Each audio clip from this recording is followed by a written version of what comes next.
رمضان رمضان رمضان بسم اللہ الرحمن الرحیم نحمدہ ونصلی علی رسولہ الکریم۔ آج ہم نے 5واں پارہ پڑھا ہے، تو میں نے کہا میں قرآن سامنے لکھ رہوں کو، ورنہ پھر وہ میرا بیان زیادہ ہوتا ہے، قرآن میں جو ہم نے پڑھا ہے وہ تھوڑا کم ہو جاتا ہے، تو میں سامنے رکھ لیتا ہوں نا، تاکہ وہ آیتیں میرے سامنے رہیں جو آج ہم نے کیا میں نے پڑھی ہیں ٹھیک۔ یہ جو 5واں پارہ شروع ہوتا ہے، اس میں اللہ تعالیٰ نے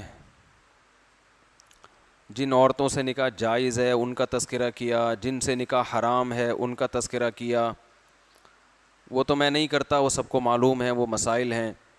ایک اہم جو پوائنٹ کی بات اس میں بتائی گئی ہے، وَمَن لَّمْ يَسْتَطِعْ مِنكُمْ طَوْلًا أَن يَنكِحَ الْمُحْصَنَاتِ الْمُؤْمِنَاتِ فَمِمَّا مَلَكَتْ أَيْمَانُكُم مِّن فَتَيَاتِكُمُ الْمُؤْمِنَاتِ۔ اللہ فرماتے ہیں جس شخص میں ایک آزاد عورت سے نکاح کی طاقت نہیں ہے، اتنے وسائل نہیں ہیں کہ کوئی آپ کو ایکسیپٹ کر لے، تو پھر جس کو زنا کا خطرہ ہے اسے چاہیے کہ کسی کی باندی سے نکاح کر لے۔ باندی کیا ہوتی تھی اس زمانے میں؟ جب جنگوں میں جو عورتیں قید ہوتی تھیں غیر مسلموں کی یا دشمنوں کی، اس زمانے میں یہ دستور تھا، یہ پوری دنیا میں دستور تھا کہ ایک دوسرے کے مردوں کو اور عورتوں کو غلام بنا لیتے تھے، غلام بنا لیا کرتے تھے۔ تو مرد کو غلام کہتے ہیں اردو میں، اور عورت کو لونڈی یا باندی، اور عربی میں امہ، اور مرد کو عربی میں عبد، کسی کا غلام۔ جب اسلام دنیا میں آیا تو اسلام نے اس نظام کو باقی رکھا۔ کیوں باقی رکھا؟ اس لیے کہ جنگ میں جو لوگ گرفتار ہوئے، آپ کے پاس 3 ہی آپشن تھے۔ ظاہر ہے وہ خود سے آپ کے پاس نہیں آئے، آپ نے ان سے لڑائی کی ہے، ان کا بس چلتا تو وہ آپ کو میدان جنگ میں قتل کر دیتے۔ یہ بڑی شدید لڑائی ہو رہی ہے نا، اور میدان جنگ میں جو ہتھے چڑھ جائے، پوری دنیا کا اصول ہے کہ اس کا قتل جائز ہے، کیونکہ لڑنے کے لیے تو آئے ہیں نا، وہاں کوئی لڈو کھیلنے کے لیے تو آئے نہیں ہیں۔ اسلام نے اس آپشن کو اس لیے برقرار رکھا کہ اگر اسلام غلام اور باندی کے سسٹم کو ختم کر دیتا تو مجاہدین کے پاس 2 آپشن رہ جاتے، یا تو ان کو رہا کر دیا جائے یا ان کو قتل کر دیا جائے۔ دشمن قوم جس سے آپ میدان جنگ میں لڑ کر آپ نے اس پہ قبضہ کیا ہے، اسے رہا کرنا یہ دوبارہ اپنے لیے آفت کھڑی کرنا ہے۔ اس کا مطلب یہ ہوگا کہ دوبارہ سے پھر جا کے لڑو ہم سے۔ بھئی کیوں رہا کریں ان کو؟ آپ کہہ سکتے ہیں پیسے لے کے چھوڑ دیں، یہ آپ کا ایک مشورہ ہے، بہت سے لوگوں کو پیسے لے کے چھوڑا بھی گیا، فدیہ لے کے ان کو رہا کیا گیا، لیکن اسلام نے یہ آپشن دیا، کیونکہ بسا اوقات انسان یہ سمجھتا ہے کہ ہم معاشی لحاظ سے تو مضبوط ہو جائیں گے، لیکن ایک بندہ دوبارہ میدان جنگ میں آئے گا لڑنے کے لیے، وہ پھر انسانی جانوں سے کھیلے گا۔ تو اسلام نے یہ آپشن دیا کہ آپ چاہو تو ان کو قتل کر دو، چاہو تو ان کو غلام بنا دو اپنی خدمت کے لیے، ساری زندگی یہ آپ کی خدمت کریں گے، اور ان کو حقوق یہ ملیں گے کہ آپ کے ذمے ان کا سارا خرچہ پانی ہے پوری زندگی کا، ان کا کھلانا پلانا کس کے ذمے ہے؟ آپ کے ذمے۔ یہ ایک بہترین آپشن تھا، اس سے انسانی جانیں ہلاکتوں سے بھی بچ گئیں، اور آپ ان کو اپنے جیسے حقوق نہیں دے سکتے کیونکہ وہ دشمن قوم گرفتار ہوئی ہے۔ تو یہ بہترین حل تھا۔ اس سے فائدہ یہ ہے کہ جب دشمن قوم کو آپ پکڑیں گے تو آپ ان کے قتل میں دلچسپی نہیں لیں گے، اس سے زیادہ امکان یہ ہے کہ آپ ان کو قتل نہ کریں، کیونکہ جب مجھے پتا ہے کہ یہ مجھے غلام بن کے میری زندگی، میرے گھر میں خادم مل گیا، مجھے کیا مل گیا؟ ایک زندگی بھر کے لیے خدمت گزار، اب یہ ساری زندگی میری خدمت کرے گا تو میں اس میں دلچسپی لوں گا کہ میں اس کو قتل نہ کروں. تو اس زمانے میں غیر مسلموں کے لیے یہ فائدے والا حکم تھا, یہ نقصان والا حکم نہیں تھا. اور اسلام غلبے میں بھی تھا, اسلام طاقتور تھا, پھیلتا چلا جا رہا تھا. تو اس میں ان کو ایک سہولت دی گئی ہے. اور عورتوں کے ساتھ کیا کیا گیا کہ وہ بھی جب باندی بنیں گی تو اگر ان کو رہا کیا جاتا یا تو معاشرے میں ایسے ہی چھوڑ دیا جاتا ان کو, تو دشمن قوم جس پہ آپ نے قبضہ کر کے اس کو گرفتار کیا ہے, ان عورتوں کو بیوی کا مقام دینا آسان نہیں ہے. بیوی آپ کے پیرالل ہوتی ہے, آپ کے جوڑ کی ہوتی ہے, عزت دار ہوتی ہے. تو اسلام اگر یہ کہتا کہ ان کو آپ بیوی بنا لو تو لوگ اس کے لیے آمادہ بولو نہیں ہوتے, وہ نہیں کرتے شادی. اور شادی گن پوائنٹ پہ ہوتی نہیں ہے کہ آپ نہیں چاہ رہے ہو, آج کل ہو رہی ہے, ابا کروا رہے ہوتے ہیں آج کل. تو اسلام نے یہ کہا کہ ان کو تمہاری مرضی ہے, چاہو تو بیوی بنا لو, بیوی نہیں بنانا چاہتے تو ہم تمہیں یہ آپشن دیتے ہیں, ان کو اپنی باندی بنا لو تم. اور باندی جب آپ کے پاس رہے گی تو وہ پبلک پراپرٹی نہیں بنے گی کہ اس کو بازار میں آپ چھوڑ دو. جس کی باندی ہے صرف وہ اسے ریلیشن قائم کر سکتا ہے, تاکہ ایسا نہ ہو کہ عورت ایک پبلک پراپرٹی بن جائے اور وہ 10 لوگوں کے ساتھ منہ کالا کرنا شروع کر دے, کیونکہ ایسے چھوڑا نہیں جا سکتا. اس کو باؤنڈ کیا ہے کہ تمہارا جو مولا ہے, تمہارا جو مالک ہے, تم صرف تمہارے پاس آ سکتا ہے. اور اس سے اگر تمہاری اولاد ہوئی تو وہ بھی حلال ہوگی, یہ اس اولاد کا باپ ہوگا, اس کو تمام کے تمام بیٹوں والے حقوق ملیں گے. فرق صرف اتنا ہے بیوی میں اور باندی میں کہ بیوی کا درجہ زیادہ ہے, باندی کا درجہ کم ہے. باندی خدمت کے لیے آئی ہے, بیوی خدمت کے لیے بولو نہیں ہے. بات آ رہی ہے سمجھ میں؟ پھر اسلام نے بہت بڑا احسان یہ کیا کہ جو غلام اور باندیوں کا جو سسٹم غیر مسلموں میں تھا اس کو ختم کیا اسلام نے, بلکہ غلاموں کو حقوق دیے, کیونکہ اب یہ تم ان کے مالک ہو, تو ان کو حقوق دیے کہ تم نے ان کے خوراک کا, لباس کا, پوشاک کا خیال رکھنا ہے, اور ان کی نسبت تمہاری طرف ہوگی, فلاں کا غلام, فلاں کا عبد. تو ان کے پڑھے لکھے ہونے سے عزت کس کی ہوگی؟ تمہاری. اور باندی کا بھی حکم دیا کہ یہ باندی تمہاری ہے, تم اس سے اپنی ریلیشن قائم کر سکتے ہو. اولاد ہوئی تو یہ اولاد کس کی کہلائے گی؟ یہ تمہاری اولاد کہلائے گی. اس اولاد کو وراثت تم سے ملے گی جو باپ کو بیٹے سے وراثت, بیٹے کو باپ سے پورے حقوق دے دیے اس کو. اور یہ بھی بتا دیا کہ اگر تمہاری اس سے اولاد ہو گئی تو یہ ام ولد بن جائے گی, اور پھر تمہارے مرنے کے بعد یہ دوبارہ غلام بولو نہیں بنے گی. اس کو یہ سہولت دی اسلام نے کہ اس سے اولاد ہوئی ہے تو نتیجہ یہ نکلے گا کہ اب یہ کیا بنے گی, یہ اب ہمیشہ کے لیے غلام نہیں رہے گی, بلکہ یہ تمہارے مرنے کے بعد آزاد ہو جائے گی. بات آ رہی ہے سمجھ میں کہ نہیں آ رہی؟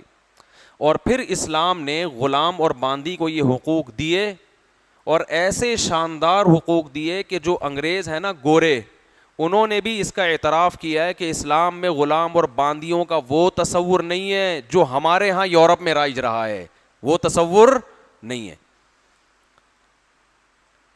اور اسلام میں غلام اور باندیوں میں اتنے بڑے بڑے علامے پیدا ہوئے ہیں, بڑے بڑے محدثین غلام تھے. صحیح بخاری کے ایک بہت بڑے محدث ہیں, راوی ہیں, حضرت نافع, اکثر عبداللہ بن عمر سے حدیثیں بیان کرتے ہیں. یہ آذربائیجان میں گرفتار ہوئے تھے اور عبداللہ بن عمر کے غلام بنے تھے. عبداللہ بن عمر نے ان کو ایسا علم عطا فرمایا کہ آج بڑے بڑے علماء کے یہ مشائخ میں ان کا شمار ہوتا ہے. بہت سارے محدثین غلام تھے, اس لیے کہ جب مجھے پتا ہے کہ میرا غلام پڑھا لکھا ہوگا, میرا غلام ادب تمیز والا ہوگا, تو عزت کس کی ہوگی؟ میری. تو انسان کو نا اپنی چیز سے لگاؤ ہوتا ہے, گورنمنٹ کی چیز سے لگاؤ نہیں ہوتا. غیر مسلموں نے کیا کیا ہے, ہر چیز ریاست کے کھاتے میں ڈال دی ہے, حتیٰ کہ ابا اماں کو پالنا یہ بھی کس کی ذمہ داری ہے؟ ریاست کی. یورپ میں کیا ہو رہا ہے, اولڈ ہاؤس بنے ہوئے ہیں, تو آپ کے والدین کو کون پالتا ہے؟ ارے کیا ہو گیا, کون پال رہا ہے؟ ریاست پال رہی ہے. انسانوں کا آپس میں ریلیشن کیا کر دیا؟ ختم. اب یہی غلام آج کل جنگوں میں قیدی بنتے ہیں اور ریاست ان پہ خرچ کرتی ہے. اور جو چھپ چھپا کے قیدیوں پہ جیلوں کے اندر ظلم ہو رہا ہے وہ دنیا میں کسی کے سامنے آتا بھی نہیں. اسلام نے جیلوں میں قیدیوں کے سسٹم کو ختم کیا. بھئی قیدی کیوں بنا رہے ہو, یہ جس کا ہے اس کو پکڑا دو, تقسیم کر دو اس کو. تو پہلا احسان اسلام نے یہ کیا, اس سے قتل سے بچے وہ, اور باندیاں زنا سے بچ گئیں. اگر یہ بات لوگوں کو, آج لوگ اسلام کے غلام اور باندیوں کے نظام پہ اعتراض کرتے ہیں نا, یقین نہ آئے نا آپ کو اسلام کے اچھے اسلام کے نظام میں جو حسن ہے. آپ رشیا کی حالت جا کے دیکھو, جب افغانیوں نے رشیا کو مار مار کے بھرکس نکالا ہے نا, ان کا رشیا کو شکست ہوئی ہے, ان کے جوان قتل ہو گئے تھے, عورتوں نے زنا کو اپنا پیشہ بنایا ہے. بہت تیزی سے انہوں نے دنیا میں زنا پھیلایا. یہاں پاکستان میں بھی ہم یاد, ہم چھوٹے بچے تھے, لوگ بتاتے تھے کہ رشین عورتیں ادھر پاکستانیوں کے پاس آتی ہیں, شاپنگ کرتی ہیں اور زنا کرتی ہیں ان سے, ان کے خرچے پہ شاپنگ کرتی ہیں, کیونکہ مرد اتنی کثرت سے قتل ہو گئے تھے کہ ان عورتوں کی کفالت کرنے والا کوئی بھی نہیں تھا. اور رشیا میں خود اتنی سخت باقی نہیں بچی تھی کہ اپنی عوام کو فری میں اتنے الاؤنس دینا شروع کر دے وہ. لیکن صحابہ کے دور میں اتنی غربت کے باوجود بھی ایسا بولو نہیں ہوا. لاکھوں ہزاروں عورتیں جنگ میں گرفتار ہوئی ہیں, مگر معاشرے میں زنا نہیں پھیلا, اور نہ وہ عورتیں اپنی معاشی کفالت کے لیے لوگوں کے سامنے بھیک مانگنے پر مجبوری. ان جنگی قیدی عورتوں کو مجاہدین کے حوالے کیا گیا, یہ تم لے جاؤ, یہ تم لے جاؤ, یہ تم لے جاؤ, ٹھیک ہے تم اس سے ریلیشن قائم کر سکتے ہو, لیکن اس کی اولاد تمہاری ہوگی, اس کا نان نفقہ تمہارے ذمے ہے, اس سے جو اولاد پیدا ہوگی اس کو وراثت بھی ملے گی تمہاری. تو اب اسلام تو دین فطرت ہے نا, نہ تو وہ ایسے حقوق دے سکتا تھا جیسے آپ اپنی عورتوں کو حقوق دیتے ہو, ایسا یہ نیچر کے خلاف ہو جاتا, یہ نیچر کے خلاف, یہ ذہنی طور پر انسان اس کو قبول نہیں کرتا. اور نہ اسلام نے یہ کہا کہ ان سے تم ان کے قریب ہی نہیں جا سکتے, اس لیے کہ عملاً یہ ممکن نہیں تھا. وہ پھر زنا, ان کی بھی تو ڈیزائرز ہیں نا, زنا پھیلتا معاشرے میں. تو یہ حقوق انسان اسلام نے دی. اور بڑا خاندانی کام اسلام نے یہ کیا کہ یہ حکم دیا کہ ان غلاموں کو آزاد کرنے کی بہت زیادہ فضیلت بیان کر دی, حتیٰ کہ کچھ سزائیں ایسی ہیں جن میں حکم دیا کہ تمہیں بطور سزا کے غلام آزاد کرنا پڑے گا. قسم کھا کے اگر آپ توڑ دیں تو سزا کیا ہے؟ غلام آزاد. اب کتنے لوگ قسمیں کھا کے توڑ دیتے ہیں, کفارہ کیا ہے؟ غلام آزاد. کسی کا قتل ہو گیا ناحق, غلطی سے, جان کر نہیں, کفارہ کیا ہے؟ غلام آزاد. زہار ہو گیا, زوجہ کو ماں سے تشبیہ دے دی ایک خاص طریقے سے, تو کفارہ کیا ہے؟ بیوی کے قریب نہیں جا سکتے جب تک غلام آزاد نہیں کرتے. تو ایسے جگہ جگہ نا بہت ساری سزاؤں میں کیا کر دیا؟ غلام آزاد. اور قانون بنا دیا کہ جو غلام ایک دفعہ آزاد ہو گیا اب وہ دوبارہ کبھی بھی غلام بولو نہیں بن سکتا. دھڑا دھڑ غلام آزاد ہوئے ہیں, دھڑا. اور آزاد کرنا اتنا آسان بنا دیا کہ بیوی کو نکاح سے نکالنے کے لیے 3 لفظ چاہیے, 3 دفعہ طلاق. لیکن اور اس میں بھی شرطیں لگائی ہیں کہ یوں دو یوں نہ دو. لیکن غلام کو آزاد کرنے کے لیے ایک دفعہ بھی کہہ دیا نا تو آزاد ہے, غلطی سے کہا, بھولے سے کہا, غصے میں کہا, محبت سے کہا, بس ایک دفعہ یہ لفظ زبان سے نکلا, غلام آپ کی ملکیت سے ہمیشہ کے لیے ختم. اور ترغیب بہت دی, اتنی ترغیب دی کہ سورہ بلد میں اللہ نے فرمایا وما ادراک ما العقبہ, تمہیں کیا پتا کہ اسلام کس چیز کا نام ہے, اسلام کی گھاٹی کیا ہے؟ فک رقبہ, اسلام نام ہے انسان کو غلامی کی توق سے آزاد کرنا, اسلام اس کا نام ہے. یعنی اللہ جیسے آتا ہے نا صفائی نصف ایمان ہے, آدھا ایمان, تو اللہ نے اس آیت میں بتایا کہ غلام کو آزاد کرنا ہی اسلام ہے. اسلام پہ اگر چلنا چاہتے ہو تو یہی اسلام ہے, فک رقبہ, غلاموں کو غلامی کی توق سے آزاد کرو. تو صحابہ نے جنگوں میں قیدی تو بنائے لیکن بڑھ چڑھ کے ان کو کیا کیا؟ آزاد. اب آپ کہہ سکتے ہیں بھائی پہلے تو یہ خطرہ تھا, غلام بنانے کا حکم اس لیے دیا تھا کہ اگر ان کو غلام نہ بنایا جاتا تو یہ دوبارہ لڑتے. اب یہ کیا بات ہے, پہلے غلام بنایا جا رہا ہے پھر کیا کہا جا رہا ہے؟ آزاد کرو. ترغیب دی جا رہی ہے کیا کرو؟ آزاد. تو یہ تو پھر لڑیں گے.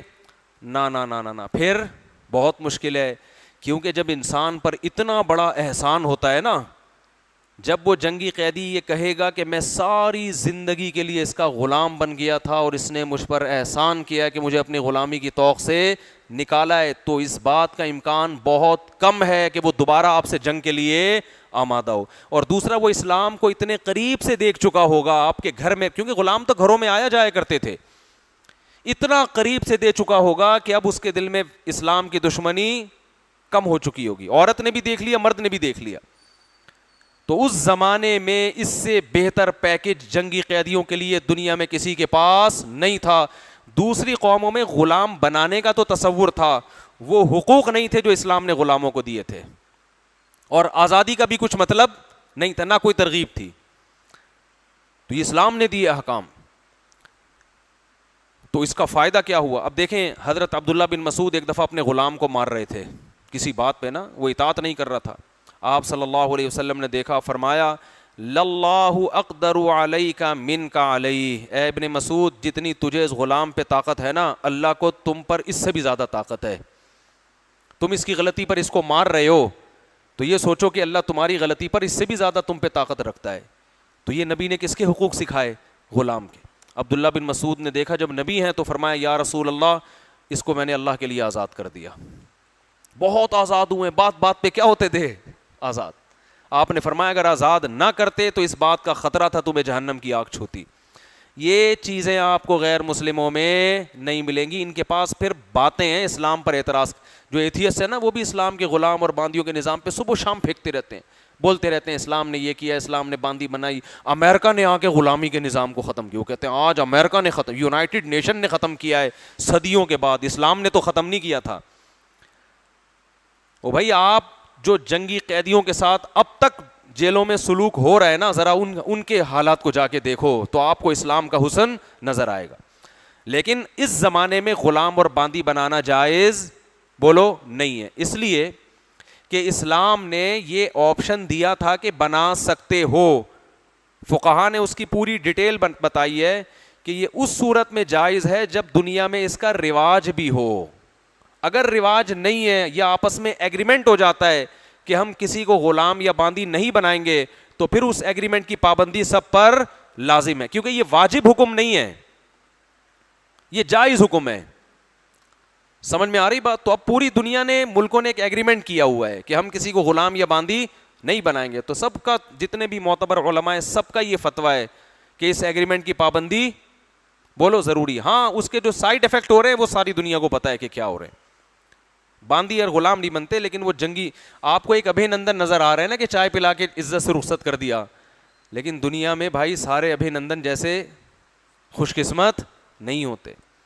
آپ کو پتہ ہے یہ جو جنگی قیدیوں کے ساتھ یورپ میں سلوک ہوتا رہا ہے, آپ یوٹیوب پہ سرچ کر لیں, ایسا بھیانک بدتر, بہت سی میڈیسن ان پہ قیدیوں پہ تجربہ کر کے بنائی گئی ہیں, ٹھیک ہے نا, ان کو بھینٹ چڑھایا ہے, اس کے ٹیکے لگا لگا کے چیک کیا اس پر اس کا اثر کیا ہو رہا ہے, ایسا سلوک ہوا ہے. تو یہ, ہاں اب میں اصل بات کی طرف آتا ہوں. تو اللہ نے کیا فرمایا کہ اگر تم آزاد عورت سے نکاح نہیں کر سکتے تو کسی کی باندی سے نکاح کر لو. باندی کو یہ بھی اجازت تھی کہ آپ کی باندی ہے, آپ کے لیے اس سے ریلیشن جائز ہے, لیکن آپ اس باندی کا کسی سے نکاح کرا دیں, یہ شرعاً آپ کے لیے کیا تھا؟ جائز. جب وہ کسی کی بیوی بن جائے گی تو باندی تو آپ کی ہوگی, لیکن آپ کے لیے پھر اس کے قریب آنا جائز بولو نہیں ہوگا. اور جو بچہ پیدا ہوگا وہ اس کے شوہر کا ہوگا, وہ آپ کا بچہ نہیں ہوگا. یہ صحابہ بہت کیا کرتے تھے. اچھا, صحابہ نے ایسا بھی بہت کیا ہے کہ باندی کو آزاد کر کے اس سے نکاح کر لیا, بیوی بنا لیا, کیونکہ جب باندی قبضے میں آ گئی نا, وہ دیکھتے تھے کہ یہ خاندانی عورت ہے. بہت سی خاندانی عورتیں دشمن کی تھیں لیکن بڑے اونچے خاندانوں کی تھیں, وہ باندی بنی, تو ان کو خیال ہوا کہ بھئی یہ ہمارے جوڑ کی ہیں, یہ بڑی خاندانی ہے, تو ان کو باندی نہیں بنائیں گے, ہم کیا کریں گے, آزاد. باندی سے نکاح نہیں ہو سکتا, اس کو آزاد کر کے ہم اس کی مرضی سے اس سے نکاح کریں گے, تو یہ اور زیادہ عزت دے دی. ایسا بہت ہوا ہے, خود نبی صلی اللہ علیہ وسلم نے کیا ہے. آپ صلی اللہ, حضرت ہارون علیہ السلام کی اولاد میں تھی نا حضرت صفیہ, تو صحابہ نے عرض کیا یا رسول اللہ یہ تو پیغمبر کی اولاد میں ہیں اور سردار کی بیٹی ہیں, یہ باندی بن گئی ہیں, تو یہ ان کی شان کے خلاف ہے. یہودی جب قتل ہوئے تھے جنگ میں تو یہ قید ہو کے آئی تھیں, تو صحابہ نے مشورہ دیا کہ یا رسول اللہ آپ ان سے نکاح کر لیں. تو جن صحابی نے ان کو باندی بنایا تھا انہوں نے ان کو آزاد کیا, عزت دی ان کو, اور آپ صلی اللہ علیہ وسلم نے ان سے نکاح کیا. تو ایسا بہت ہوا ہے. حضرت عمر رضی اللہ تعالیٰ عنہ کے دور میں جب ایران فتح ہوا تو ایران کی شہزادیاں باندی بن کے آئیں. وہ بڑی خوبصورت اور بڑی شہزادیاں اور بڑا ان کا ایک ظاہر ہے بادشاہ کی بیٹیاں تھیں. تو حضرت عمر نے حکم دیا, وہ رو رہی تھیں, پتہ چلا جی وہ اسی پہ رو رہی ہیں کہ ہماری عزت ساری خاک میں مل گئی. تو حضرت عمر رضی اللہ تعالیٰ عنہ نے ان کو آزاد کروایا اور ان کا نکاح سرداروں سے کیا, حضرت حسن اور حضرت حسین سے, کیونکہ یہ بڑے جوان تھے اور عزت دار اور خوبصورت تھے. وہ بڑی خوش ہوئی اس نکاح پہ اور ان سے پھر آگے اولاد بھی ہوئی. تو یہ پروٹوکول آپ کو باندیوں کے ساتھ, دشمنوں کی عورتوں کے ساتھ اسلام میں ملے گا. غیر مسلموں میں یہ پروٹوکول آج بھی بولو نہیں ہے, آج بھی نہیں ہے. تو اللہ نے کیا فرمایا کہ اگر تم میں آزاد عورت سے نکاح کی طاقت نہیں ہے, کیونکہ آزاد عورت کے نخرے بہت ہوتے ہیں نا, آج تو سب عورتیں آزاد ہی ہیں نا, ان کے بڑے نخرے ہیں, آپ کو فرنیچر بھی لینا ہے, آپ کو مہر بھی دینا ہے, اور پھر آپ کی سیلری کتنی ہے, کرتے کیا ہو, پھر اس طرح کے تانے سننے کو ملتے ہیں. بیٹا تمہارا جتنا, تمہارے جو جتنی دکان ہے نا, اس سے بڑا تو ہمارا واش روم ہے, صحیح ہے نا, جتنے بڑے تمہارے بنگلے ہیں اس سے بڑے تو ہمارے واش روم. لوگ مجھے بتاتے ہیں نا, ہم رشتہ لینے گئے تو سسر نے یہ کہہ کے بھگا دیا.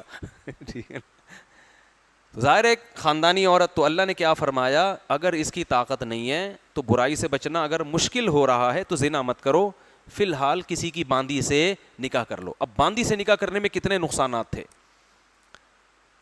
ہے کسی کی باندی, خدمت اس کی کرے گی, اس کی مرضی کے بغیر وہ آپ کے پاس آ نہیں سکتی.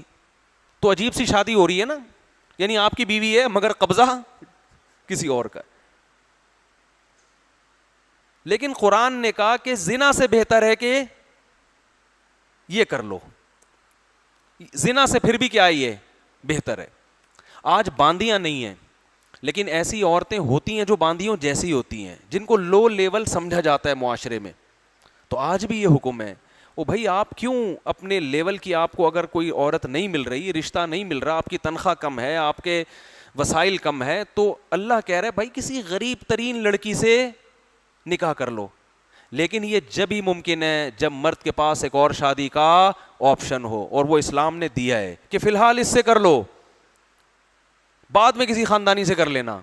یہ جو ایک شادی والا نظام ہے نا, اس میں قرآن کے اس حکم پر عمل ممکن نہیں ہے. انسان کہتا ہے میں گزارے کے لیے فی الحال اس سے نکاح کر لوں, لیکن دوسری کا تو میرے پاس آپشن ہے ہی نہیں, تو میری تو پھر آگے نسل, آگے اولاد, میرا خاندان. کیونکہ انسان اپنے لیول میں جب نکاح کرتا ہے نا تو اس سے دل بہلاتا ہے, اس کو عزت دیتا ہے, پھر آگے اولاد پیدا ہوتی ہے, اس کی تربیت ہوتی ہے, ان سب چیزوں کا بڑا دخل ہوتا ہے. میں لوگوں سے کہتا ہوں کہ قربانی کا بکرا جو سال میں ایک دفعہ خریدا جاتا ہے, اس میں کتنی تگ و دو کی جاتی ہے. کیوں آپ کو پتہ ہے, سال میں صرف ایک بار 10 بکروں کے آپشن ہوتے ہیں نا, پھر آدمی کہتا ہے چل یہ 4-5 تو غریبی میں آڑے ترچے لے آ, کوئی مسئلہ نہیں ہے. ٹھیک ہے نا, ایک خاندانی قسم کا بھی رکھ لیں گے. تو بیوی جو زندگی میں ایک ملے گی, اس میں انسان کیسے کم پہ راضی ہوگا؟ طلاق یافتہ یا بیوہ یا کم تر پہ کیسے راضی ہوگا میرے بھائی؟ طلاق یافتہ بیوہ کم تر نہیں ہوتی, ایک مثال دے رہا ہوں. تو اس لیے اسلام نے اس کا حل یہ رکھا ہے کہ مرد کو اجازت دی جائے کہ وہ زیادہ عورتوں سے نکاح کر سکے. اس کا فائدہ یہ ہوگا کہ وہ نکاح میں اپنے معیار کو گرائے گا. صحابہ نے گرایا اپنے معیار کو, بھائی فی الحال کسی کی باندی سے نکاح کر لو یار, چلو زنا سے تو بچ جائیں گے نا, پھر بعد میں کر لیں گے کسی, جب وسائل آئیں گے. وسائل آتے دیر تھوڑی لگتی ہے. جتنے غریب آپ ابھی ہیں کل ضروری تھوڑی اتنے ہی رہیں, کل پیسہ آئے گا. ایک وقت کے بعد انسان کے پاس وسائل آتے ہیں نا, جب وسائل آئیں گے تو کسی نخروں والی سے بھی کر لیں گے. ابھی انڈے والے برگر والی سے کریں گے, کل پیزے کے پیسے آ جائیں گے تو پھر انشاءاللہ پیزے والی سے بھی کر لیں گے. لیکن ایک نکاح والے نظام میں اس پورے سیٹ اپ کو کیا کر دیا ہے, برباد. بس اتنا ہی کہوں گا اس موضوع پر میں دوبارہ. رمضان ہے بھائی, کچھ اللہ کا خوف کرو یار, ٹھیک ہے نا. لیکن یہ آیت آ گئی تھی تو اس کی تشریح کرنا ضروری تھی, اس لیے میں نے یہ تشریح کی ہے. بہت معذرت چاہتا ہوں میں آپ سے. سورہ نساء چل رہی ہے اصل میں یہ نا, اس میں اللہ نے خواتین کے حقوق بہت زیادہ بیان کیے ہیں. جو ہم 5واں پارہ پڑھ رہے ہیں نا, یہ سورہ نساء, اس کا نام ہی نساء, نساء عورتوں کو کہتے ہیں. تو اللہ نے سورت کا نام ہی کیا رکھا, عورتیں. اب دیکھو یہ جو زیادہ شادیوں کی بحث ہے نا, یہ اللہ نے سورہ نساء میں ڈالی ہے. اس سے پتہ چلتا ہے یہ عورت کے فائدے کے لیے بولو نہیں ہے. اور عورتیں اس سے چڑھتی ہیں, کیا 4 شادیاں ہر 4 دن کے بعد لے کے بیٹھ جاتے ہیں. مردوں کو تو پھنسایا جا رہا ہے اس میں، جنہوں نے کی ہے ان کے حالات جا کے دیکھو. تو یہ عورت کے فائدے کے لیے اللہ اس 4 شادیوں کا تذکرہ سورہ نساء میں کرتے ہیں. اس سورت کا نام ہی عورت ہے، یعنی عورت کے حقوق. تو بہت کثرت سے اللہ نے اس میں عورت کے حقوق بیان کیے. اور اللہ نے اس سورت میں کیا بیان کیا؟ فرمایا کہ یتیم کے مال کے قریب مت جاؤ. اگر ابا کا انتقال ہو جاتا ہے تو بڑا بھائی چھوٹے بھائی کی وراثت کی حفاظت کرے گا. اللہ نے فرمایا اگر اس میں سے ایک لقمہ بھی تم نے کھایا تو سمجھ لو جیسے آگ کے انگارے کھا رہے ہو، چاہے وہ بھائی ہو یا بہن ہو، چھوٹی بچی کی وراثت یا بچہ ہو. سمجھ میں آ رہی ہے بات کہ نہیں آ رہی ہے؟ اس کے کھانے کی اجازت بولو نہیں ہے. چھوٹے بچوں کے حقوق بہت زیادہ بیان کیے گئے ہیں. پھر اللہ نے فرمایا ان کے مال کی حفاظت کرو.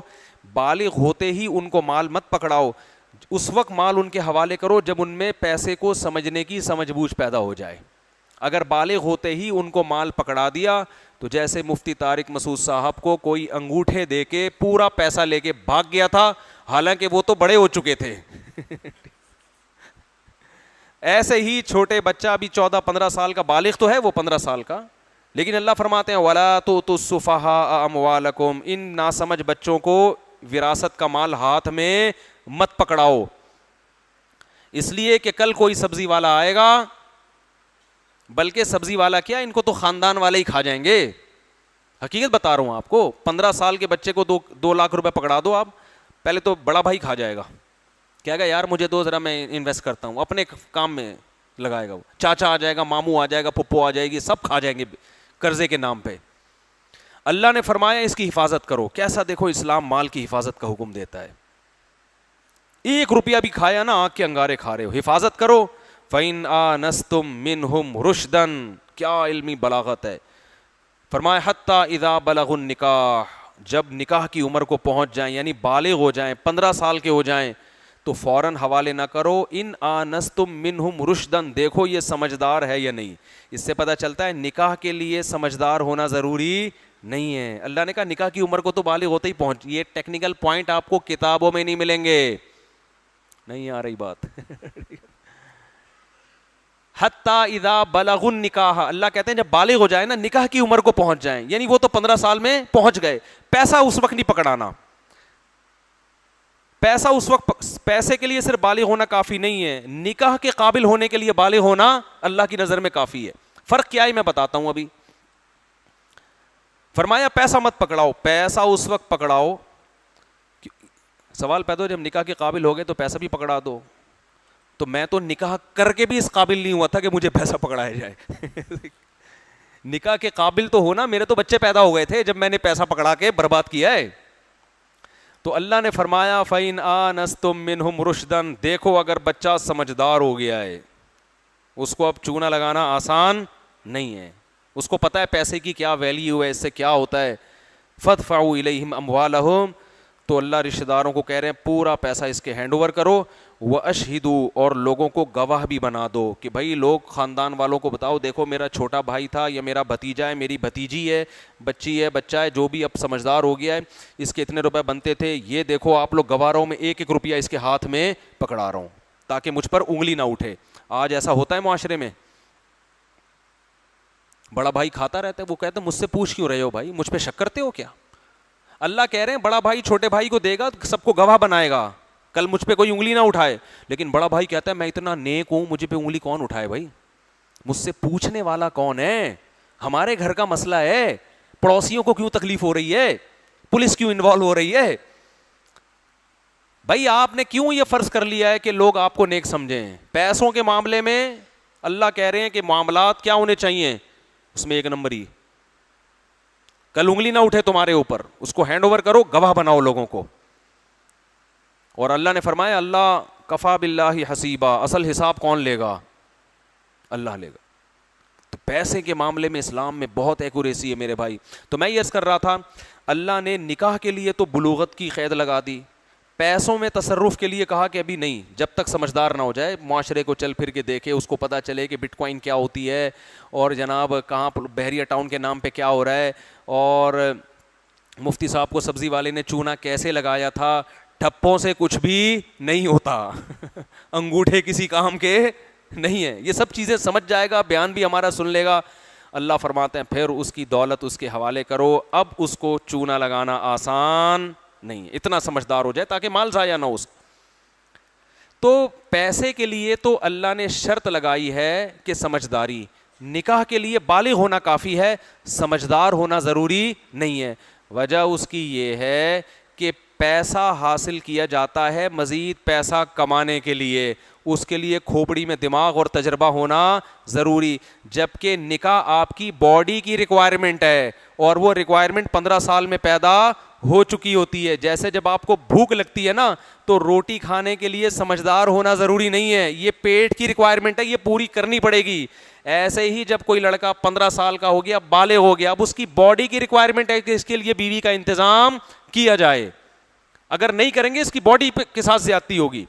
سوال پیدا ہوتا ہے جب وہ سمجھدار ہی نہیں ہے تو بیوی تو آ جائے گی مگر حقوق کیسے ادا کرے گا؟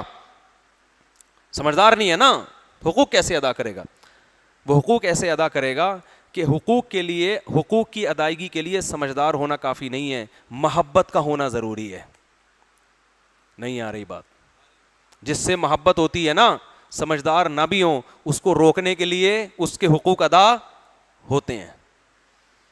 اس عمر میں جب اس کی شادی ہوگی اس کو بیوی سے ایسی خاندانی محبت ہوگی, ایسی, کیونکہ یہی عمر محبت کی ہے. اس کے بعد باتیں ہوتی ہیں, محبتیں. راحت اندھوری بڑے زبردست شاعر ہے نا, اللہ ان کی مغفرت فرمائے. تو ایک شاعری سے پہلے وہ کہہ رہے تھے کہ عشق, وہ اپنی بارے میں کہہ رہے تھے کہ میں 60-65 سال کا ہو گیا, اس عمر میں بھرپور عشق ہوتا ہے. انہوں نے بتایا, میں حیران ہو گیا, یار یہ کیسی باتیں کر رہے, اس عمر میں تو عشق ہوتا ہی نہیں ہے. انہوں نے کہا اس عمر میں بھرپور عشق اس لیے ہوتا ہے کہ اس میں صرف عشق ہی ہوتا ہے اور کچھ بھی, اور کوئی جذبات, عشق کے ساتھ کوئی نیگیٹو جذبات ہوتے ہی نہیں. پاکیزہ محبت کی انتہا ہوتی ہے اس عمر میں. تو 15 سال کی عمر میں ٹوٹ کے محبت ہوتی ہے, عشق والی عمر ہے, حقیقی عشق والی عمر. اس میں بچے کی شادی ہو جائے گی نا, سمجھدار ہو بھی نہ ہو, وہ بیوی سے اتنی محبت ہو کہے گا بھائی یہ نہیں بھاگ جائے گا کہیں, ٹھیک ہے نا, یہ نہیں بھاگ, تو اس کا باپ بھی حقوق ادا کرے گا اس کے. تو اسلام دین فطرت ہے نا, وہ باتیں کرتا ہے. یہ تو قوم نے بنا دی ہے, نکاح کوئی بچوں کا کھیل تھوڑی ہے, اصل میں ایکچولی حقوق بھی ہوتے ہیں. بیوی جب آئے گی تو کھلانا بھی پڑے گا, اس کی روٹھ گئی تو منانا بڑے بھائی. یہ بڑی عمر میں یہ کام نہیں ہوتے. بڑی عمر میں روٹھ گئی, بھاڑ میں جا یار, جان چھوڑ ماں کے گھر جا کے رہ وہاں. دیکھتے نہیں کیسے کیسے وہ ٹک ٹاک پہ آتے ہیں نا, ایسے ٹک ٹاک پہ آتے ہیں اس طرح کے کہ وہ بیوی جا رہی ہے میکے, شوہر رو رہا ہے, ہائے کیوں جا رہی ہو, جیسے ہی وہ گھر سے باہر نکلی ناچ رہا ہے کھڑے ہو کر. یہ بالکل حقیقت ہے, ناچ رہا ہے ایک دم, بیوی آ گئی دروازہ کھول کے دیکھ لیا. ٹک ٹاک پہ ہوتے ہیں نا ایسے, وہ بالکل صحیح عکاسی کی ہے معاشرے کی. لیکن 15 سال کی عمر میں اگر وہ بیوی گھر جائے گی تو جانے نہیں دے گا. تو اس لیے نکاح کی عمر 15 سال ہے, بزنس کی عمر 15 سال نہیں ہے. اس کے لیے تجربہ چاہیے. معاشرے میں چلو, مارکیٹیں دیکھو کیا کیا چل رہا ہے بھائی, سب تمہیں الو بنائیں گے اور پیسے لے کے تم سے جائیں گے. کوئی کہے گا مجھے دو, میں اتنے پیسے وہاں لگا دوں گا, میں اتنے پیسے تمہیں دوں گا, اور 2-4 دن دے گا, اس کے بعد مارکیٹ سے شارٹ. تو اس لیے اللہ نے حکم دیا کہ بالغ لڑکا ہو جائے یا لڑکی, لڑکی کا بھی یہی حکم ہے, لڑکی کا پیسہ بھی اس کے حوالے کرنا ہے, یاد رکھو. اور آخری سمجھداری کی عمر پتہ ہے کیا ہے؟ اللہ امام ابو حنیفہ پر اپنی کروڑہ رحمت نازل فرمائے, انہوں نے ایک مسئلہ حل کر دیا. کیونکہ اس بات کا خطرہ موجود تھا کہ جو بچہ یا لڑکا یا لڑکی کے جو وارثین ہیں نا, وہ اس کا پیسہ غصب کر کے بیٹھ جائیں اور وہ یہ کہیں 40 سال میں بھی کہیں کہ یہ ابھی سمجھدار نہیں ہوا ہے. اس کا خطرہ تھا نا بھائی, سمجھداری, کیونکہ لیبارٹری ٹیسٹ تو ہے نہیں کہ یہ سمجھدار ہو گیا یا نہیں ہو گیا. تو امام حنیفہ کہتے ہیں سمجھداری کی جو آخری حد ہے نا 25 سال ہے. 25 سال کے بعد وارث اگر یہ کہتے ہیں کہ یہ لڑکا یا لڑکی سمجھدار نہیں ہوا تو ان کا بیان معتبر بولو نہیں ہوگا. بڑا بھائی کہتا ہے میرا چھوٹا بھائی ابھی 30 سال کا ہے, چھوٹا بھائی وراثت مانگ رہا ہے, 2 بھائی. بڑا بھائی کہتا ہے اللہ نے کہا ہے کہ جب تک سمجھدار نہ ہو جاؤ نہ دو, تو تم ابھی 30 سال کے ہو, چونکہ سمجھدار نہیں ہو لہذا میں نہیں دے رہا. تو یہ ظلم کا خطرہ تھا نا. تو اس لیے امام صاحب نے اس کی حد بیان کر دی کہ 25 سال آخری عمر ہے, اس کے بعد وارثوں کا یہ بیان معتبر نہیں ہے, اب دینی پڑے گی, لڑکے کو بھی لڑکی کو بھی, کیونکہ بہنوں کی وراثت بھائی کھا جاتے ہیں, وہ دیتے نہیں, کہنے ابھی تو بچی, ابھی تو سمجھ, بھائی 25 سال آخری حد ہے. کیوں؟ اس لیے کہ 25 سال وہ حد ہے کہ جس میں اگر انسان بر وقت نکاح کرے, بر وقت اولاد ہو, تو دادا بن سکتا ہے, وہ عملی طور پر کیا بن سکتا ہے, وہ دادا. تو ایک ایسی عمر جس میں انسان دادا یا نانا بن سکتا ہو, اس میں بھی یہ کہنا کہ ابھی یہ سمجھدار نہیں ہوا ہے, تو یہ بیان آپ کا معتبر نہیں ہوگا. بات آ رہی ہے سمجھ میں کہ نہیں آ رہی ہے؟ بہت سے گھروں میں وراثتیں تقسیم نہیں ہوتی, لڑکیاں 40 سال کی ہو جاتی ہیں, ترستی رہتی ہیں, بڑھاپے میں جا کے مکان بیچ کے ان کو وراثت دے رہے ہو. اللہ کے بندو, ساری زندگی انہوں نے سوکھے پاپے کھا کے گزارا کیا ہے, جوانی میں جو عیش انسان کر سکتا ہے پیسے سے وہ تو کیا نہیں, اب بڑھاپے میں کیا کرے گی بیچاری وہ. تو یہ ظلم ہے جو ہمارے معاشرے میں ہو رہا ہے. تو پیسوں کے معاملے میں اسلام کیا کہتا ہے؟ بولو, 1 نمبر ہونا چاہیے آپ کو. اس میں اللہ نے یہ بھی فرمایا کہ جب کوئی بندہ مر جائے اس کے یتیم بچوں کا خیال کرو.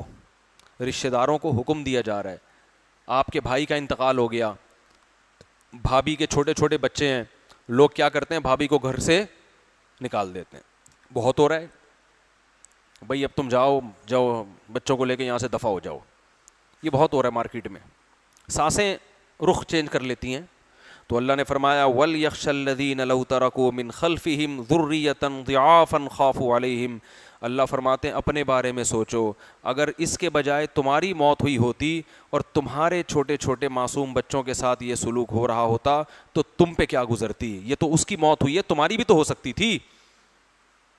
تو کیوں ایسا معاشرے میں کردار کر رہے ہو کہ کل اگر تم مر گئے تو تمہارے بچوں کے ساتھ بھی یہ سلوک ہو. تو اپنے خاندان میں, معاشرے میں یہ رواج بنانا چاہیے کہ جس کے بھی یتیم بچے ہوں گے, ہم میں سے کوئی بھی مرا تو دوسرے ان کے بچوں کو سینے سے لگائے گا تاکہ تمہیں بھی تحفظ ہو. بھائی میں بھی تو مر سکتا ہوں نا. آج کتنے لوگ ہیں میں جانتا ہوں, آج اگر وہ مر گئے مجھے پتا ہے ان کے بچوں کا کوئی پوچھنے والا نہیں ہے, روڈ پہ رلتے پھریں گے وہ بیچارے. تو اس لیے اللہ نے کہا کہ ان یتیم بچوں کے بارے میں اسی طرح سوچو جیسے اپنے بچوں کے بارے میں, تم بھی مر سکتے ہو. تو اس کی کوشش کریں اپنے خاندانوں میں یہ رواج دیں. سب سے بڑی بات یہ کہ اگر بھائی کا انتقال ہوتا ہے, بھابھی کا خاندان میں نکاح کروائیں اس کا, تاکہ اس کے بچے نہ رلیں. پہلی شادی والا نہیں مل رہا, دوسری والی کو پہنائیں, وہ پہنا دیں دوسری والی جو دوسری کر رہا ہو. بولو کوئی بات نہیں, کچھ نہیں ہوتا اس سے, بچے رل جائیں گے بھائی. ورنہ میں ایسے لوگوں کو جانتا ہوں کہ 18 سال میں لڑکے نے شادی کی, لڑکی کی عمر بھی 18 سال, 3 بیٹیاں لگاتار پیدا ہوئیں, لڑکے کی ڈیتھ ہو گئی کینسر سے. 23-24 سال کا لڑکا. اب اس کی بیوی کی شادی کی عمر ہے, لیکن 25 سال ہو گئے اس کی بیوی نے ایسے ہی گزار دیے دیور کے ساتھ گھر میں. کیونکہ وہ بیچاری جو 23-24 سال میں بیوہ ہوئی نا, وہ کہتی ہے میں اپنی شادی کی فکر کروں یا اپنی بچیوں کی فکر کروں. 20-25 سال اس لڑکی نے اپنے چھوٹی بیٹیوں کو پالا ہے, اور گھر میں اسی دیور کے ساتھ رہ کر. دیور چونکہ شادی شدہ ہے, تو یار جب وہ رہ بھی اسی گھر میں رہی ہے اور اس کی بچیاں تمہاری بھتیجیاں بھی ہیں, تو کیا جا رہا ہے 2 لفظ نکاح کے 2 بول پڑھنے میں, کیا جا رہا ہے بھائی. لیکن اس ایک عورت کو ٹینشن سے بچانے کے لیے کہ جس پر سوکن آ رہی ہے, اس دوسری عورت کی زندگی کا بیڑا غرق کر دیا پورا, اس کا بھی اور اس کی بیٹیوں کا بھی. یہ معاشرے میں ہو رہا ہے, نہیں آ رہی سمجھ میں.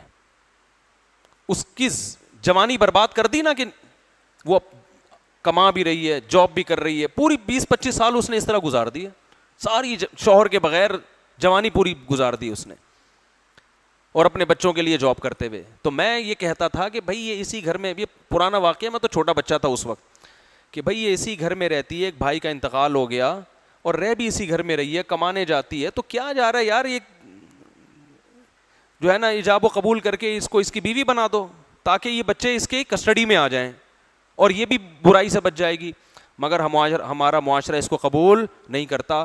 وہ اس ایک عورت کے غم کو تو دیکھتا ہے جس پہ سوکن آ رہی ہے, وہ اس کے غم کو نہیں دیکھتا جس کو ساری زندگی اکیلے بغیر کسی سرپرست کے اپنی بیٹیوں کی تربیت کرنی ہے, جبکہ ابھی اس کی اپنی خود کی شادی کی عمر تھی. بہت مشکل ہے بھائی, نہیں مانو گے. جب تک اسلامی حکومت نہیں ہو نا اور میرے ہاتھ میں ڈنڈا نہ ہو اور میں خلیفہ نہ ہوں, اس وقت تک, جب تک طبیعت سے دھنائی نہ ہو, اس وقت تک بات سمجھ میں نہیں آئے گی. چلو آگے چلتے ہیں. یہ جو میں نے کہا نا چلو آگے چلتے ہیں, ایک لطیفہ یاد آیا مجھے اس پہ. ایک آدمی نے آپ کو اتنی بڑی دھمکی لگا کے بولا چلو آگے چلو. وہ ایک آدمی تیجا 40واں نہیں کرتا تھا.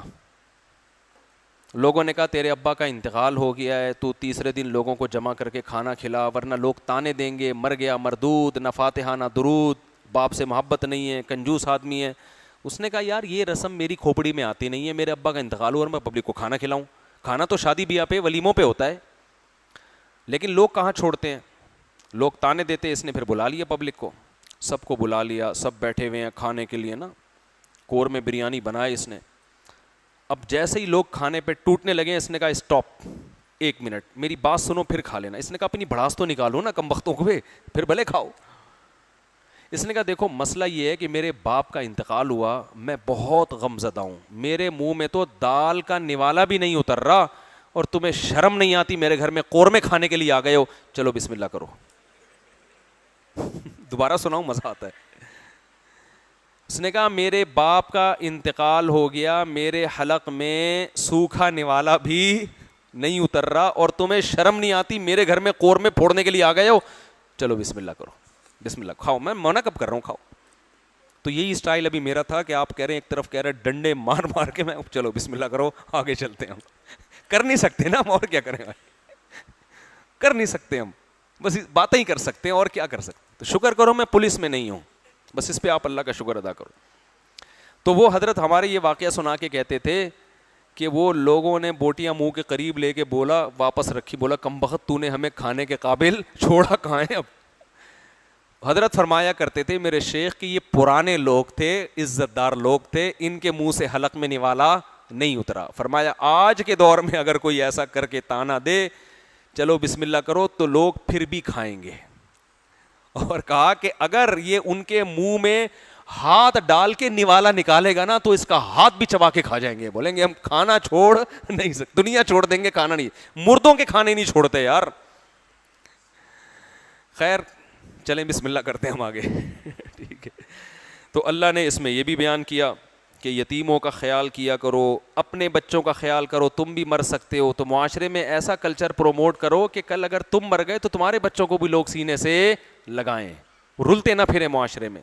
یہ کلچر, لیکن فیملی پلاننگ والوں نے پورے کلچر کا بیڑا غرق کر دیا, کیونکہ فیملی پلاننگ والوں نے یہ ذہن بنایا ہے کہ بچہ جب گھر میں آئے گا تو آپ کا خرچہ بڑھے گا, غربت بڑھے گی. تو اپنے بچے لوگ پالنے کے لیے تیار نہیں ہے, دوسرے کے بعد تیسرا پیدا کرنے کے لیے تیار نہیں ہے, تو بیوہ عورتوں سے نکاح کر کر کے ان کے یتیم بچوں کو کون پالے گا. تو یہ فیملی پلاننگ والوں کا زہر ہے جو انہوں نے ہمارے جسموں میں گھول دیا ہے. پہلے الٹا ہوتا تھا, حضرت مریم کی والدہ کا انتقال ہوا تو جھگڑا ہو رہا ہے کہ ان کو کون پالے گا, سب کہہ رہے ہم پالیں گے. یہ کلچر تھا اس دور میں. تو حضرت زکریا کے نام قرآن نکلا. آج کیا ہوتا ہے, یہ ٹینشن مجھے نہیں دو, کسی اور کو پکڑا دو. ہاں جو بے اولاد ہو وہ تو لے لیتا ہے, جس کی اولاد ہو وہ عام طور پر نہیں لیتا. تو یہ کلچر معاشرے میں پروموٹ کریں اس کو کہ بھئی پالیں بچے, ثواب ملتا ہے, اس سے کچھ بھی نہیں ہوتا. اچھا میرے بھائی آگے ہم جلدی سے 2-3 حکم بیان کر دوں, وقت بہت زیادہ ہو گیا ہے. اس میں اللہ نے وراثت کے حکام بہت تفصیل سے بیان کیے. یوصیکم اللہ فی اولادکم, اللہ تمہیں تمہاری اولاد کے بارے میں وصیت کرتا ہے, تم جب مر جاؤ گے تو بیٹے کو دگنا ملے گا, بیٹی کو آدھا ملے گا. کیوں, اس میں کیا حکمتیں بتا چکا ہوں. پھر اللہ نے آگے حکم بیان کیا وَلَكُمْ نِصْفُ مَا تَرَكَ أَزْوَاجُكُمْ, تمہاری بیویوں کا اگر اِنَّا لِلَّهِ ہو جائے تو بیوی کی وراثت میں تمہیں آدھی وراثت ملے گی. إِن لَّمْ يَكُن لَّهُنَّ وَلَدٌ, بشرطے کہ اس کے اولاد نہ ہو. دیکھو نبی امی تھے, نہ لکھنا جانتے نہ پڑھنا جانتے, کیسے شاندار وراثت کے حکام بیان قرآن ان پہ نازل ہو رہا ہے. یہ نبی کے اپنے احکام نہیں ہیں, یہ تو قرآن ہے, اللہ کا کلام ہے, ایسے خوبصورت انداز میں بیان کیا. وَلَهُنَّ الرُّبُعُ مِمَّا تَرَكْتُمْ, تم اگر مر گئے تو تمہاری بیوی کو تمہاری کل وراثت میں سے 1/4 ملے گا. إِن لَّمْ يَكُن لَّكُمْ وَلَدٌ, بشرطے کہ تمہارے اولاد نہ ہو. اگر تمہارے اولاد ہے فَلَهُنَّ الثُّمُنُ, تو پھر ان کو 8واں حصہ ملے گا. پھر کتنا ملے گا, 8واں حصہ ملے گا. اب دیکھو بیوی مر رہی ہے تو آپ کو 1/4 مل رہا ہے اگر اس کے اولاد ہے, لیکن آپ مر رہے ہیں تو بیوی کو 1/4 کے بجائے 1/8 مل رہا ہے. اس کو کم مل رہا ہے, آپ کو اس کی وراثت میں سے زیادہ. اول نظر میں یہ حکم لگے گا بڑا عجیب سا ہے بھائی, عورت کو کم دیا جا رہا ہے, آپ کو کیا دیا جا رہا ہے؟ بولو, بولتے کیوں نہیں؟ زیادہ. اصل میں مرد کی رسپانسبلٹی زیادہ ہے. مرد جب نکاح کرتا ہے نا تو ساری زندگی بیوی کا خرچہ کون اٹھاتا ہے؟ نکاح. تو اگر اسلام اس کو وراثت میں کم حصہ دیتا تو اس بات کا امکان تھا کہ یہ کہے کہ واہ مر گئی تو مجھے مل اتنا ہی رہا ہے جتنا اس کو مل رہا ہے, اور خرچے سارے کس کے ذمہ ڈال دیے؟ بولو, میرے ذمے. تو اس لیے اسلام نے یہ کیا کہ تاکہ مرد اپنی ذمہ داری بھرپور طریقے سے اٹھائے. اور ویسے بھی جب وہ مری گئی تو آپ کو کم ملے یا زیادہ ملے اس میں عورت کو تھوڑی نقصان ہے, اور جتنا آپ کو ملے گا وہ آپ کے مرنے کے بعد اسی کی اولاد میں چلا جائے گا نا, واپس کہاں چلا جائے گا؟ اس کی اولاد کی طرف چلا جائے گا. اچھا بھائی, اسی میں اللہ نے حکم دیا, بس بہت لمبا بیان ہو گیا ہے, بس 2-4 احکام. اس صورت میں جہاد بہت زیادہ بیان ہوا ہے, خواتین کے حقوق بیان ہوئے, اور دوسرا موضوع بہت زیادہ جو بیان ہوئے وہ کیا؟ جہاد. منافقین کی برائیاں بیان کی گئی ہیں کہ یہ جہاد سے جان چھڑاتے ہیں. اللہ تعالیٰ فرماتے ہیں کہ ہم نے جب ان سے کہا فلما کتب علیہم القتال, جب ان پر جہاد فرض ہوا, اذا فریق منہم یخشون الناس کخشیۃ اللہ, یہ لوگوں سے ایسے ڈرتے ہیں جیسے اللہ سے ڈرنا چاہیے. وقالوا ربنا لما کتبت علینا القتال, اور اللہ سے کہنے لگے اللہ تو نے ہم پہ جہاد کیوں فرض کر دیا, لڑنے کا یہ کیا کیسے کیا کام دے رہا ہے تو ہم کو ہے بھائی, یہ لڑنے وڑنے کی باتیں اللہ تو ہم سے کیوں کر رہا ہے کہ جنگ میں جا کے لڑو. اور پھر آگے کہنے لگے لولا اخرتنا الی اجل قریب, اے اللہ تو ہمیں تھوڑے دن زندہ رہنے کیوں نہیں دیتا. تو اللہ نے جواب میں کیا فرمایا؟ قل متاع الدنیا قلیل, اے نبی ان سے کہہ دو دنیا کی زندگی بہت تھوڑی ہے, تھوڑے دن زندہ رہ کے بھی وہی ہوگا جو ابھی مر کے ہوگا. اس طرح زندگی سے بہت زیادہ محبت کرنے کی ضرورت نہیں ہے. یہ خاص طور پر ہمارے جو بارڈر پہ فوجی ہیں نا لڑنے والے, ان کے لیے یہ آیتیں ہیں جو اللہ کی راہ میں جہاد کر رہے ہیں. اللہ نے فرمایا اینما تکونوا یدرککم الموت, جو بھی جہاد کر رہا ہے سب کے لیے, تم جہاں بھی جاؤ گے موت تمہارا پیچھا کرے گی. تو اس لیے اللہ کی راہ میں لڑتے ہوئے موت سے مت ڈرا کرو. اور اتنی زبردست آیت اللہ نے اس میں نازل کی ہے, اللہ نے فرمایا ولا تہنوا فی ابتغاء القوم, جب میدان جنگ میں کسی قوم سے ٹکراؤ ہو جایا کرے نا, بڑا مزہ آتا ہے خدا کی قسم اس آیت کو پڑھنے میں, بڑا مزہ. کبھی کبھار دل چاہتا ہے کاش ہم میدان میں ہوتے اور پھر یہ آیت پڑھ رہے ہوتے. ویسے بڑی بڑی باتیں کرنی نہیں چاہیے, لیکن اللہ بعض دفعہ آزمائش میں ڈال دیتا, بولتے اب پڑھ ٹھیک ہے نا, لیکن جذبہ تو آتا ہے نا, نالائق ہیں جذبہ تو آتا ہے نا. ایسا موٹیویٹ کیا ہے نا اسلام نے اللہ کی راہ میں لڑنے والوں کو. فرمایا ولا تہنوا فی ابتغاء القوم, اے ایمان والو جب دشمن سے میدان جنگ میں الیک سلیک ہو جائے, ٹاکرا ہو جائے, تو بزدلی مت دکھایا کرو, سستی مت دکھایا کرو. کیوں؟ تم یہ سمجھتے ہو بہادری دکھاؤں گا تو زخمی ہو جاؤں گا نا. تو اللہ فرماتے ہیں ان تکونوا تعلمون فانہم یعلمون کما تعلمون, تمہیں اگر زخم پہنچتے ہیں تو تمہارے مخالف کو بھی تو پہنچتے ہیں. یہ یک طرفہ لڑائی تھوڑی ہوتی ہے. وترجون من اللہ ما لا یرجون, کہا لیکن ان زخموں پہ تم جو اللہ سے امیدیں لگا کے بیٹھے ہوئے ہو, وہ تمہارا دشمن اللہ سے وہ امیدیں لگا کے نہیں بیٹھا, وہ اپنی حکومتوں سے امیدیں لگا کے بیٹھا ہے کہ حکومت مجھے یہ الاؤنس دے گی, میں اگر زخمی ہو گیا, میں معذور ہو گیا, میری پوری زندگی کا خرچہ اٹھائے گی. وہ حکومت جو ان کو بینیفٹس دے رہی ہے اس بیس پہ تم سے لڑ رہا ہے, اور تم سے رحمت کے وعدے کون کر رہا ہے؟ اللہ کر رہا ہے. وَتَرْجُونَ مِنَ اللَّهِ, تم اللہ سے امیدیں لگا کے بیٹھے ہو, دشمن کو خدا سے امیدیں نہیں ہیں پھر بھی لڑ رہا ہے, اور تمہیں تسلی کون دے رہا ہے, موٹیویٹ کون کر رہا ہے؟ خدا. وہ تمہیں امیدیں دلا رہا ہے. کیسی کیسی امیدیں.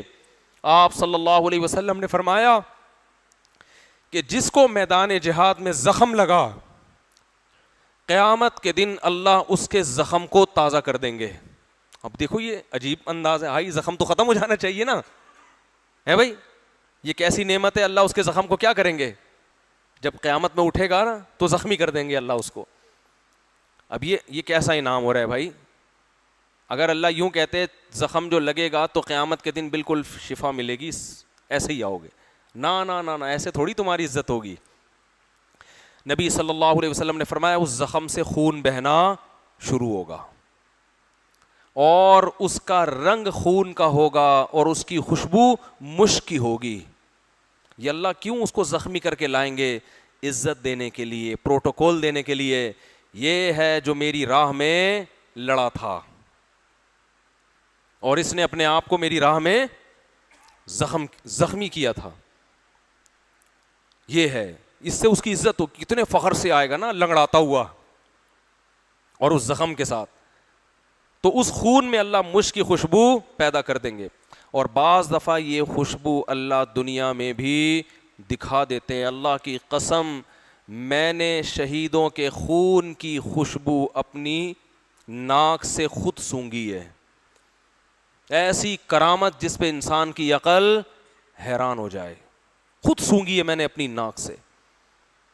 تو یہ بڑا اعزاز ہے مسلمان کے لیے. ہاں, ایسا نہ ہو کہ جہاد کے نام پہ کوئی بھی آپ کو بیوقوف بنا دے اور بم کہیں بھی جا کے رکھوا دے.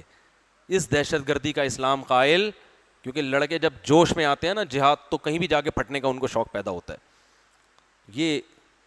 یہ فرق کرنا کہ کہاں جہاد ہے حقیقت میں اور کہاں فساد ہے, یہ فرق کرنا بہت ضروری ہے. اور اس کے لیے علماء, جو سنجیدہ علماء ہیں, ان سے پوچھا جائے. تو جو ہمارے لوگ ملک کی حفاظت کے لیے لڑ رہے ہیں, اس کے تو جہاد ہونے میں کوئی شبہ ہو نہیں سکتا. تو اللہ کو بہت پسند ہے, تو صحابہ نے یہی تو لڑے ہیں انہی باتوں کی وجہ سے, اور اللہ کی راہ میں جانیں قربان کی, اور تھوڑے تھوڑے لوگ اتنے طاقتور لوگوں پہ غالب آئے. یہی چیز ان کو موٹیویٹ کرتی تھی. اللہ فرماتے ہیں فَإِن تَكُونُوا تَعْلَمُونَ, ارے تم زخموں سے کیوں ڈرتے ہو؟ تمہیں اگر زخم پہنچ رہے ہیں تو ان کو بھی تو پہنچ رہے ہیں. وَتَرْجُونَ مِنَ اللَّهِ مَا لَا يَرْجُونَ, تمہیں اللہ سے وہ امیدیں ہیں جو تمہارے دشمن کو نہیں ہیں. وہ لڑتے ہیں, وہ تو کس بیس پہ لڑتے ہیں؟ ان کے تو کوئی بیس نہیں ہے پیچھے مضبوط. کیا ملے گا ان کو؟ مر گئے تو کیا 21 توپوں کی سلامی ہوگی نا. اب آپ مجھے بتاؤ, کوئی غیر مسلم لڑتا ہوا مر جائے, ظلم کرتا ہوا, کسی مسلمان کنٹری پہ حملہ کیا اور یہاں اپنے دفاع میں ہم لڑ رہے ہیں, اور وہ مر گیا, اس کو پتا ہے میں ظالم ہوں, میں غلط ہوں. جہاد تو ظلم ہی کے خلاف ہوتا ہے نا. تو ظالم ہے, وہ مر گیا, تو کیا اس کو ملے گا؟ مرنے کے بعد 21 توپوں کی سلامی, پریڈ ہوگی. اس کا اس قبر میں اس کو فائدہ ہوگا؟ اس کو تو پتہ بھی نہیں کہ باہر میرے ساتھ ہو کیا رہا ہے. نہیں آ رہی بات. وہ کہے گا جب میں مر ہی گیا تو کمبختو جو مرضی کرنا ہے, میرا کیا فائدہ ہوا؟ آپ اس کے لواحقین کو کروڑوں روپے بھی دے دیں تو اس کو بھی اس کا کوئی فائدہ نہیں ہے. جس نے قربانی دی اس کو کچھ بھی نہیں مل رہا. لیکن یہاں اللہ خوشخبریاں دیتا ہے, تمہارے صرف آخرت میں نہیں دنیا میں دکھا دوں گا کہ کیسی تمہارے خون میں خوشبو پیدا ہوتی ہے. تو اس لیے مسلمان کو اللہ کی طرف سے بڑی امیدیں ہیں بھائی. تبھی مسلمان اللہ کی راہ میں جہاں لڑنے کا موقع ہوتا ہے بہادری سے لڑتے ہیں. اور غیر مسلم کے پاس موٹیویشن سوائے اسلحے کی طاقت اور تکبر اور طاقت کا روب, اس کے علاوہ اس کے پاس اور کچھ بھی نہیں ہوتا. تو اس صورت میں اللہ نے بہت زیادہ جہاد کا حکم دیا. جہاد کا حکم سے مراد یہ کہ جو منافقین جہاد نہیں کرتے تھے اور جان بچا کے بھاگتے تھے, ان کو وعیدیں سنائی ہیں, اور صحابہ کرام کو موٹیویٹ کیا کہ اللہ کی راہ میں لڑو, کیونکہ بہت حملے ہو رہے تھے اس وقت, غزوہ احد, غزوہ خندق, غزوہ بدر. تو صحابہ اگر نہ لڑتے تو اسلام دنیا سے ختم ہو جاتا. اللہ تعالیٰ سے دعا ہے اللہ تعالیٰ سمجھنے کی, عمل کرنے کی توفیق عطا فرمائے. وما علینا الا البلاغ.